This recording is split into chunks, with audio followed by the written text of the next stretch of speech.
¿Listo? Listo. Bueno, muchachos, buenas tardes. Perdón por la demora. Soy Yanni, soy un profesor Oscar X. Y ahora nos va a tocar nuestra continuación del tema. Ahora estamos en el capítulo 6, que es la compatibilidad electromagnética. Asimismo, como en el tema pasado, este es algo que debe tener algo de comprensión, porque nos va a ayudar a entender de qué manera nosotros podemos ocasionar interferencias o no con otros sistemas, nosotros en esa práctica como radioaficionados, porque usualmente sucede todo el tiempo. Hay veces que el vecino no nos dice, pero estamos afectando ahí en alguna cosa. El tema que va a seguir de es el de la siguiente semana, que Ricardo va a poder venir, pero yo sí, es el de cómo eliminar y tratar con las interferencias que nosotros generamos, cómo quitar las maneras de blindar equipos, cómo filtrar, que es muy importante, filtros pasabanda, filtros pasabajas para los amplificadores, y cómo mantener a raya toda la RF. Primero que nada, esta presentación está cucha porque la original la perdí, no sé dónde quedó, se perdieron una de las computadoras que estaba trabajando, entonces me voy a apoyar de otra que está en PDF, que no es porque está en portugués, no tiene la letra, entonces ahí me disculparán si está un poquito complicado. Igual voy a tratar de explicárselo bien.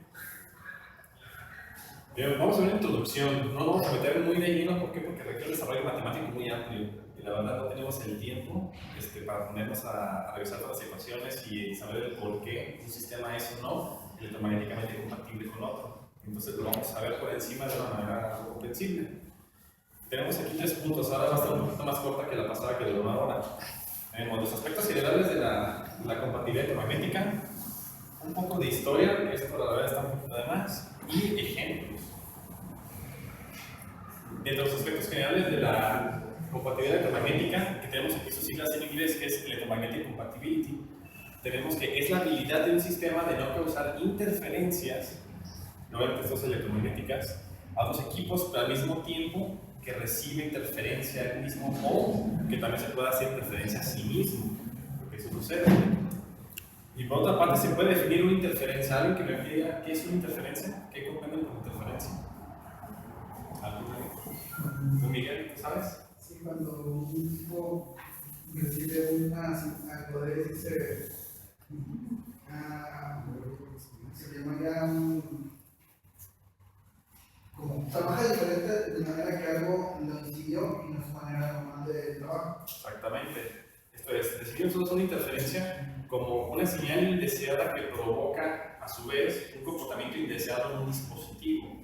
Hay interferencias que no le ocasionan nada al equipo, no le pasa nada, sigue operando bien. Hay otras ocasiones que trabaje mal, como el efecto que más hemos notado es han acercado el celular a la bocina de la computadora y se han dado cuenta que es una interferencia que nosotros la definimos que es indeseada. ¿Por qué?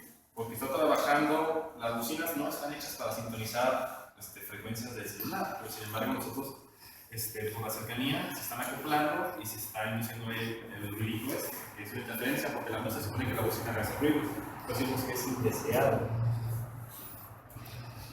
Aquí tenemos la definición, claro, como decía, que es una interferencia, es la emisión de energía electromagnética que degrada o perjudica la calidad de una señal o el funcionamiento de un sistema. No necesariamente tiene que obliterar totalmente la señal buena, sino que también puede ser que la degrade o dificulte su uso. Hablamos de 3 conceptos en los cuales decimos que un sistema es electromagnéticamente compatible. ¿Estos cuáles son?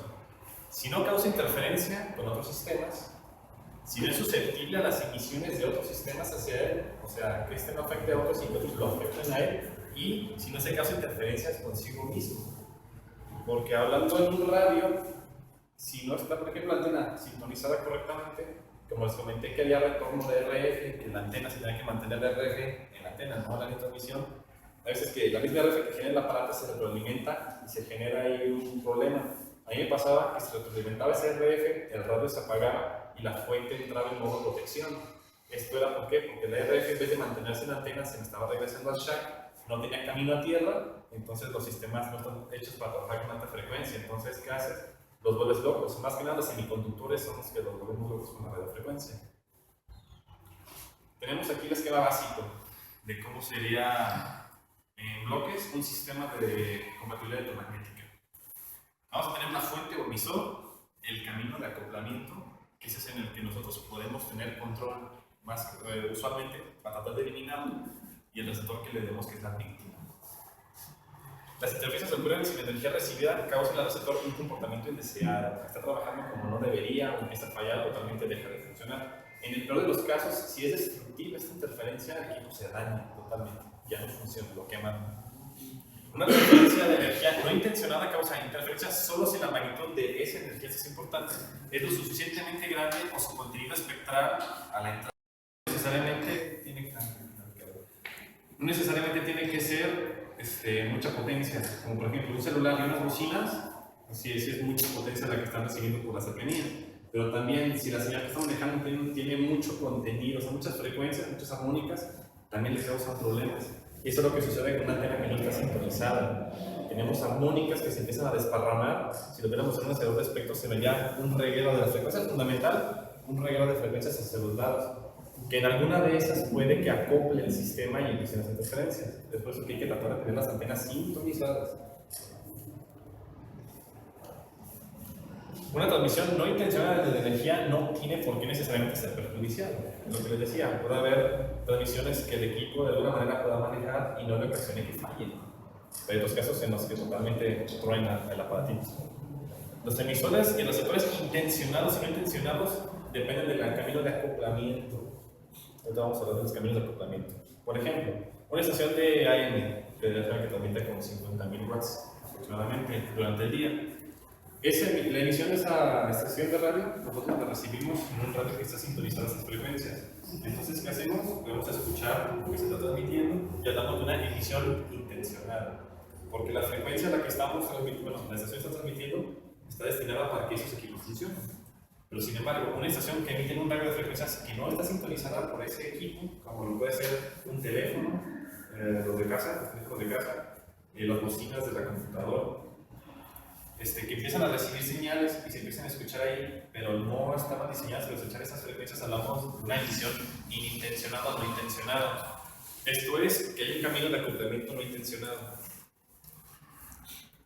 Entonces esto nos dice, tienen que haber modos, ¿no?, de tratar de evitar que sucedan esas interferencias.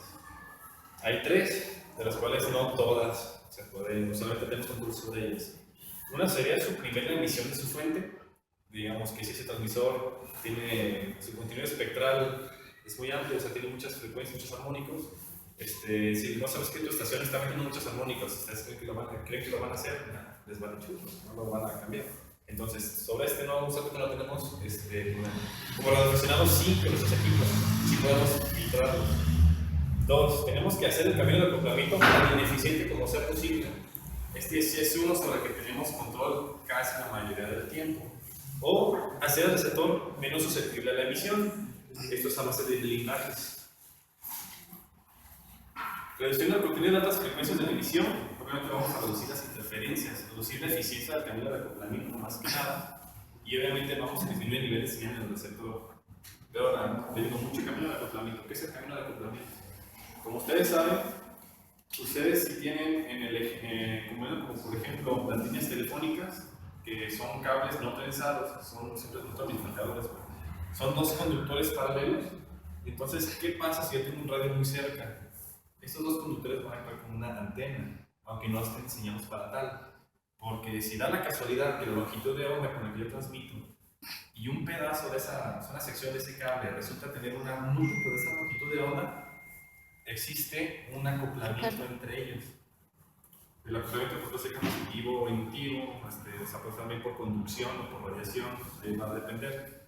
Entonces, ¿qué pasa? Si yo transmito con mi walkie-talkie cerca de una estación, de los cables de teléfono, lo que va a pasar es que en el teléfono tal vez no se escuche la voz clarita, pero se nos escucha como un ruido alienígena. Eso es un ruido, es lo que lo llamamos en datos el famoso crosstalk. Sí, hay unos ejemplos cuando estaban los teléfonos de antes, cuando colgabas. La gente colgaban, nomás estaba la computadora de la bocina, nomás escuchabas el radio. Escuchabas el radio, una estación de radio que si ustedes la buscaban, o sea, si te pones a buscar en un radio cuál era la que estaba sonando, puedes sacar la frecuencia de la cual, la longitud donde dices, pues en algún punto de la instalación telefónica está existiendo un camino de acoplamiento que está óptimo, es más eficiente para esa frecuencia, esa longitud de onda. Entonces ahí es un camino de acoplamiento que es por radiación, hay caminos que son por conducción. Desde conducción les voy a platicar. Ahí, ¿qué es lo que podemos hacer? Pues ya estamos utilizando los cables trenzados, que son para reducir el crosstalk y el tipo de interferencias, para que se cancelen mutuamente y no haya ese problema. Por eso también los cables de Ethernet, ustedes saben que van por categorías y de más alta la categoría soporta más altas velocidades y reducen al máximo esas interferencias, reducir los acoplos. Porque imagínense, no es lo mismo tener un cable de Ethernet, no sé, aquí el que vaya a esta computadora, que en un data center, que tienen unos masacotes así, que traen cientos de cables. Entre ellos existen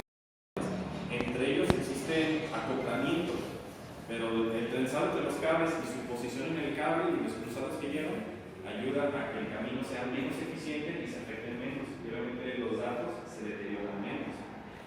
Es por eso que la compatibilidad electromagnética es un área que es muy importante estudiar, que se ven afectados fácilmente por los tipos de interferencias. Entonces, tenemos que saber cómo hacer equipos que puedan trabajar bien en todas las situaciones. Hablamos de cómo reducirlas. También hay para reducir las interferencias, podemos introducir en el sistema, en un cuerpo. ¿Esto qué puede ser? Un blindaje estilo palo de Faraday, ¿no? Que si sabes que este equipo de aquí no tiene que afectar ninguna resistencia. Bien, ¿qué puedo hacer? Si se puede, lo enjaulo completamente. Una malla de gallinero o lo más chiquito, depende de la longitud de onda. ¿Esto para qué es? Para que no lo afecten ondas electromagnéticas circundantes. Como es el caso, nos platicaba un profesor que tenía una empresa telefónica, tenía problemas con los equipos, las computadoras, se pueden hacer cosas a lo loco, era de telefonía, no sé si era de celular. ¿Qué resultaba ser un problema? Una estación de FM que tenían ahí muy cerquita, la densidad de potencia era muy alta, entonces los equipos se volvían locos. En este caso no hablábamos porque fuera por la frecuencia, sino porque era muchísima la potencia, entonces los afectaba. Entonces, ¿qué hicieron? Terminaron blindando todo el cuarto donde estaban esos equipos, o sea, pusieron malla a todo alrededor y clausuraron las ventanas y pusieron aire acondicionado y se arregló el problema. Entonces, bueno, imagínense, los equipos que trabajan en una misma estación de radio tienen que estar protegidos, el edificio tiene que estar de cierta manera blindado para que de la base de la antena para arriba toda la RF que quieran, pero de ahí para abajo no afecte. Si no, imagínense, los equipos se volverían locos, no jalan. Otra es reducir la susceptibilidad del receptor. Pero eso es un poco más complicado, porque tenemos que meterle mano al equipo, no, solamente no se hace eso. Las EMI o interferencia electromagnética, en inglés Electromagnetic Interference, las conducidas, que hablamos por ejemplo los cables de la luz, se propagan a través de cables ya sea de alimentación, de señal o incluso de tierra. No porque ustedes tengan una tierra física significa que las señales se van en la tierra. Si ustedes tienen una tierra que está mal instalada, tienen los famosísimos bucles de tierra, o sea que un cable que está blindado lo aterrizan en dos puntos en vez de uno solo, van a generar corrientes circular a través de ahí y le llamamos un bucle de tierra. Esto va a generar interferencias. Usualmente este tipo de interferencias que se presentan en este tipo de líneas aparecen en los de 30 MHz para abajo, y todo esto es un comentario muy chistoso acerca de eso.